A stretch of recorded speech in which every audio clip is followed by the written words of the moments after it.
Jeff and Jay here with another edition of Jay's Big Adventure, and today we are amped up. Wait, let's try that again. Hello everyone, Jeff and Jay here with another edition of Jay's Big Adventure, and today we are what?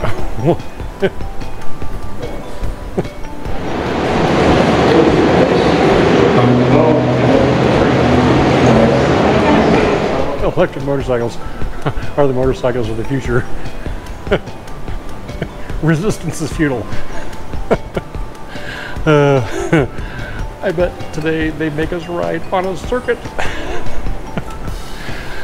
Anyway, as much fun as all this is, and I know you guys have heard all this stuff before, we're at Timpanogos Harley Davidson to ride a LiveWire.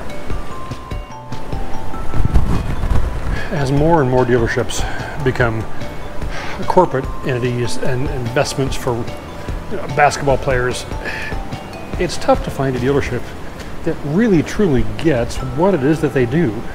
I've been to so many BMW dealerships that are cold and sterile, and they're glass and chrome, but they're very off-putting and they're very cold. And nothing is done outside of the corporate letter of the law.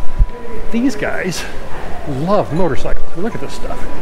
Now, I wish I knew more about old Harleys, but this stuff's getting valuable. They are also a Vanderhall dealer. If you haven't heard about the Vanderhalls, this is kind of a modern take on a Morgan trike. It's powered by a Chevy 1.5 liter turbocharged engine, and because it doesn't weigh anything, these things really go. Look at this. This has a pedal chain on one side and a leather belt drive on the other. And just the stuff that is just sitting around here is just astonishing. Really cool old police trike. A lot of these were used for traffic enforcement and parking enforcement, but it looks like that was a San Francisco PD. Okay, this is really cool. I don't know whether you would use this to deliver ice cream or milk or whatever, but it says topper H. 50% more horsepower, now 9. But that's really cool. A buddy of mine had one of these in the 70s. Look at this stuff. This is just sitting around in the showroom. I just love how this dealership in particular really understands their heritage and what Harley Davidson stands for. I don't even know what that would be. Well, there it is, 1927. That's what it looked like originally. But these are going to be extraordinarily hard to find, and to find them in a retail dealership is just absolutely wonderful. They're very low on bikes, as most of the dealerships are, just because there's supply chain issues with everyone. I don't know whether this is going to show up with the light, but another racing Harley from who knows when, maybe 40s. And this stuff is just sitting around the dealership. But this is what we're here to ride today. This is a LiveWire. They are 100 horsepower, 84, 87 pound-feet of torque. They're supposed to go like stink. Up in the top floor, there's all kinds of old stuff as well.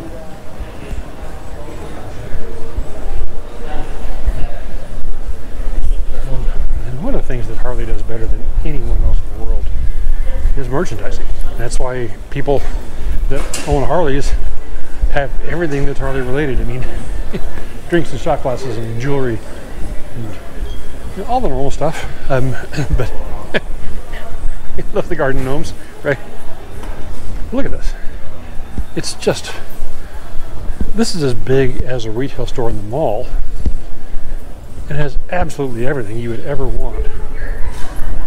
You know, all the leather, boots. They do have helmets. But this store has a restaurant. And I just got done eating lunch there, and the food is actually really good. They have a slider they call Lex that is a turkey and cranberry, and it is basically a Thanksgiving dinner in a slider. It was just amazing. All your shirts. And this is the front part of the dealership. Of course, in service, they have every performance modification you could ever want to put on your Harley Davidson, and this is something that Harley does better than anyone else in the world. I mean, I'm embarrassed to think of how poorly BMW markets the rest of what BMW stands for. These guys get it. So there's an open stairwell here, and it's got this really cool big mural of when they were building the place. Another Harley off-road bike. And down here at the bottom of the stairwell is this. It is a little bitty one-cylinder, both engine-driven and pedal-driven. And then an almost full-size wooden motorcycle. This is just, it's just sitting here at the bottom of the stairwell. I love these guys. All kinds of inventory down here. Could be service bikes, could be new, but this is probably from the late 70s. And this is the construction of the building.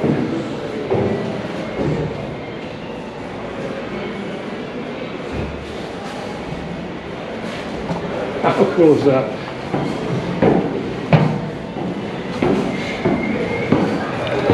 Okay, enough playing around inside. Let's go for a ride. So, the first thing I always tell everybody is, we have no clutch and we have no shifter. You know that now? It's in your head, but you're going to grab for all of that stuff and you're going to try and shift the bike anyway. That just always happens. All right, ladies and gentlemen, this is a whole bunch of fun. Oh my gosh. Okay, well, we're just going to give this a whirl. I think I've got a little access key. It looks just like a credit card or a motel key. But supposedly they've got these set up so that all I have to do now is press the start button or press the on button. Once the on button has been pressed, you press and hold the start button for just a second and that turns the bike on. So now it's live. It's so strange not having any noise. We're just gonna have to see what this is like, but for starters, I'm just gonna ride around the parking lot here and kind of get a feel for this, because I've not ridden an electric motorcycle before. And of course, what everybody says is it is the silence that gets you. There's a little bit of electric motor whine, just a little bit of noise, probably in the belt, but man. So this actually handles really nicely. I mean, it's 460 pounds, so it's about the same weight as BMW F800R. It's about 100 pounds lighter than my 08 K12S was. But one of the things about electric bikes is that they're really easy to ride at low speeds. I've got really wide handlebars, and the difficult part about doing lock-to-lock turns in tight spaces is managing the throttle. You know, you've got to have the clutch in the friction zone, and you're managing the throttle, and you're managing the brake.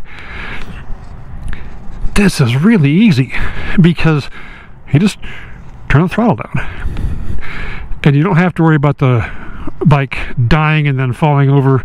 So it's really quite easy to ride. I tell you, if you were a new rider and you had the money, that alone would be a good thing. I don't know if you guys watched Jerry Palladino ride like a pro, but he said one of the most difficult motorcycles to ride is a BMW K1600, which is what I have. So the worst bike is a Honda Goldwing with a DS, or the DCT, the automated manual transmission. There's no clutch. I'm sorry, there's no clutch lever. There is a clutch, and managing that is very, very difficult at low speeds. This thing, gosh, it's a rheostat. So we've got a bunch of different ride modes, and we're in Eco. That's not going to work. So we're going to go over here to road mode. Oh, sport. We like sport. And we are going to see what this is all about. Now, the trick to electric is that the torque is right now. So let's just see. Jeez. Oh my God. And I'm reaching for a shift lever that's not there. Wow. Oh my gosh.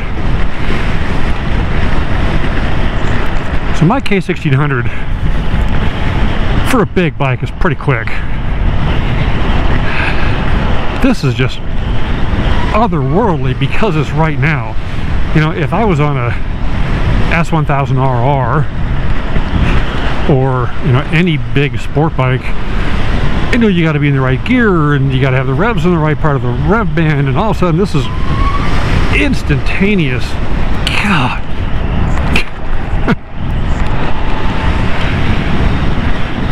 There is speed, and then there is the sensation of speed. And this is just stunning. Just how quickly this thing gets going.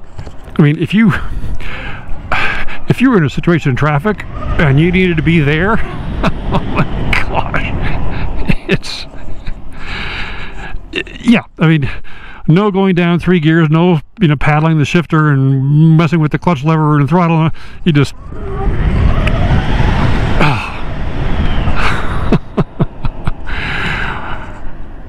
okay, so this is 100 horsepower, 86 pound-feet of torque, but it rides so much above its weight class.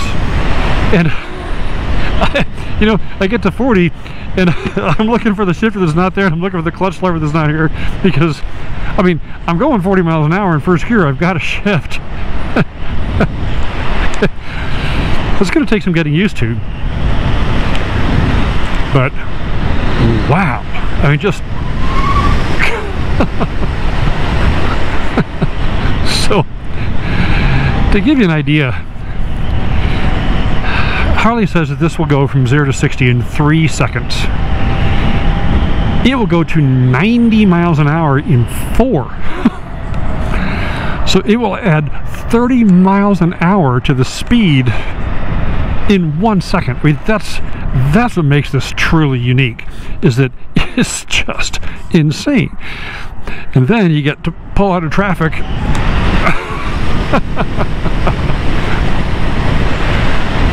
Yowza. Yowza, is that fun. I mean, my bike's 160 horsepower and 131 pound-feet. This is 100 horsepower, 184 or 86 pound-feet. I'm sorry. My bike is 160 horsepower and 131 pound-feet. This is 100 horsepower and I call it 86 pound-feet. And nothing will prepare you for that.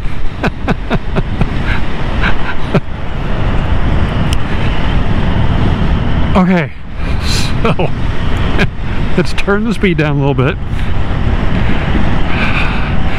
and let's talk about the rest of the motorcycle. I mean, it's kind of like having a Dodge Viper or a ZR1 Corvette or, you know, 911 Turbo. Yeah, they're insanely quick when you punch it. But one of the reasons Vipers are kind of laughed at in the performance community is that they're just garbage. You know, you know, you're spending, you know, $130,000, $140,000 for this Viper, and you know, the switchgear is the same as in a Dakota pickup, and it's just you know, the materials and workmanship are Dodge level, right? So I was really interested to see what the rest of this motorcycle is like, and I'm telling you, I'm really impressed. And I was planning on being skeptical, okay? If you haven't watched my review of my friend Chris's 2015 Yamaha FZ07. One of the things I say in that video is that I was with her when she bought it, and that bike, brand new, the suspension was just awful. It was just dog squeeze. I mean, the shocks were soft. The forks were wobbly. It was just an awful awful suspension. And she's now put 55,000 miles on it. Her BMW, which is an R1200R, which I just did a review on, she's got 33,000 miles on it, and you can't tell that it's been ridden. I'm thinking this is going to be like that. It's amazingly well damped. There is a precision that you get from good components that you cannot fake.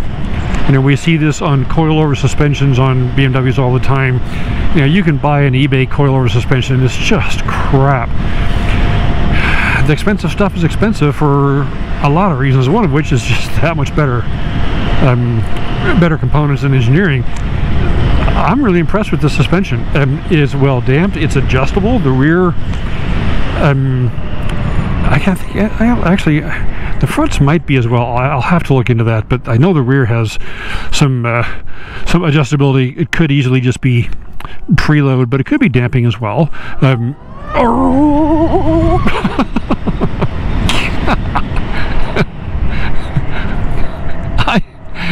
I think my bike goes 3 rear tires. Holy cow. Okay, so with this riding position, I've got really wide bars, and this thing actually handles pretty well. It flicks over into the corners. It doesn't feel top heavy because the motor, which is expensive, the heavy part is right at the bottom of the frame. But yeah, I mean, it's really pretty slick. I'll tell you, one of the things that I'm really grappling with is the price, as does everyone.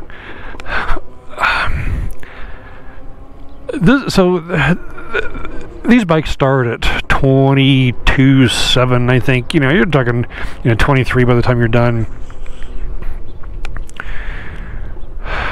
There are a couple option packages, so you can get, you know, you can get it to 25,000 pretty quickly. Well, my K1600 GT, my GT is $25,000 as a starting point.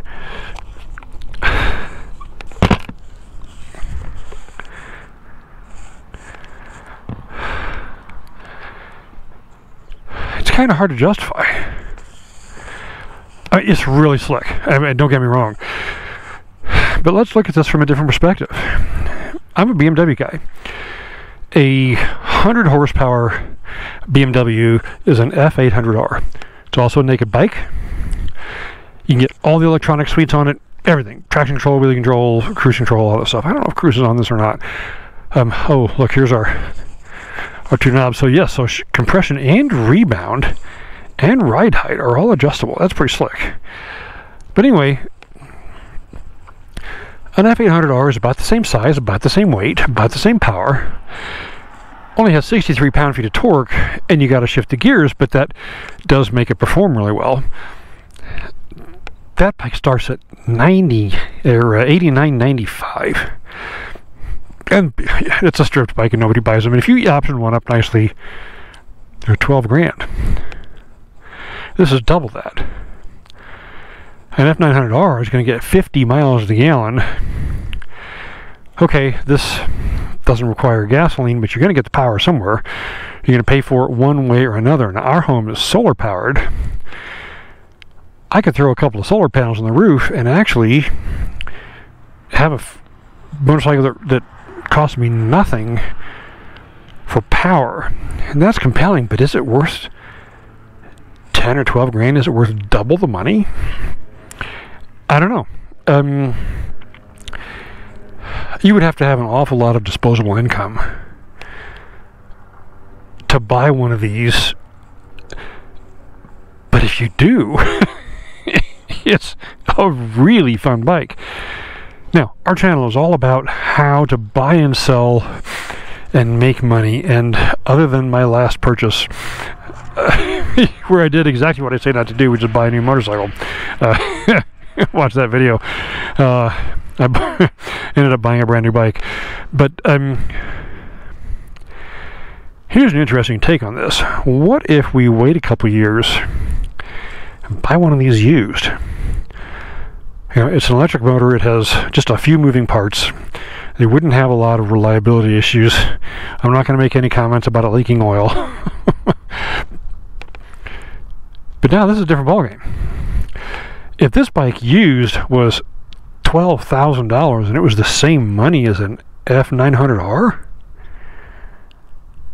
I tell you what, I would be really tempted. I mean, here in Salt Lake City, the mountains are right there. Okay, I live right at the base of the mountains. I am 6 miles from some of the best motorcycling roads in the world.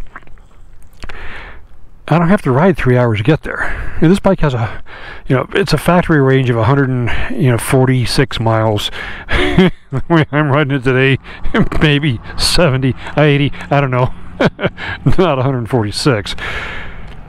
But I don't need a lot of range here. I can go out and have a really fun morning rip and come home and not have any kind of range anxiety at all. If I'm climbing the mountains, I'm going to get a bunch of regeneration coming back. So, okay, I could easily make that work. For me, because I ride so many big miles, this doesn't make sense as a primary bike. But holy cow, as a secondary bike, I am way more impressed than I was expecting to be. And part of it is the performance. I mean, you know it. I'm a performance guy. That's what I love. This thing is just an animal. And that is pretty compelling. Oh, side stand. So it's telling me, no, you can't leave because the side stand's down. Okay. Now the side stands up. Now press and hold for a second. Doink. And now we have a live motorcycle. So I'm 6'4", and my knees are at a sport bike kind of bend. I couldn't ride this thing very far, but if this is not my primary bike, then I don't have to. And the regeneration of the braking is really pretty slick. And then go. You've got to ride one of these. I tell you what, I know that this is the way the world is going, and I really don't have any desire to have an electric car as my primary car. But this is pretty slick. I know the noise is a huge part of our sport, and it's a huge part of the enjoyment and the thrill of riding. But I tell you what, the speed and the power of this thing is just astonishing. And that's a good sign. I will always have a vintage car. I will probably, buy another vintage motorcycle. I loved the R80/7 that I had for a little while. I may buy another one of those and get my internal combustion fixed that way. But this is really something. And again, whether it makes sense used is one question.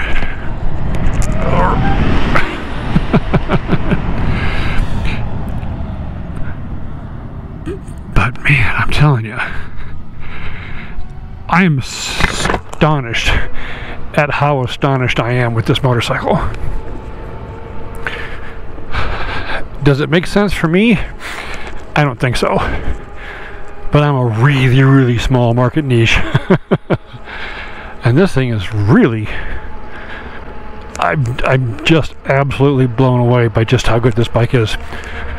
Okay, well, we are going to have to go figure out what we're going to do with all this footage. And I think that's going to be it for today. But guys, thank you so much for watching. Please like, please share, please subscribe. And we'll have more videos out soon.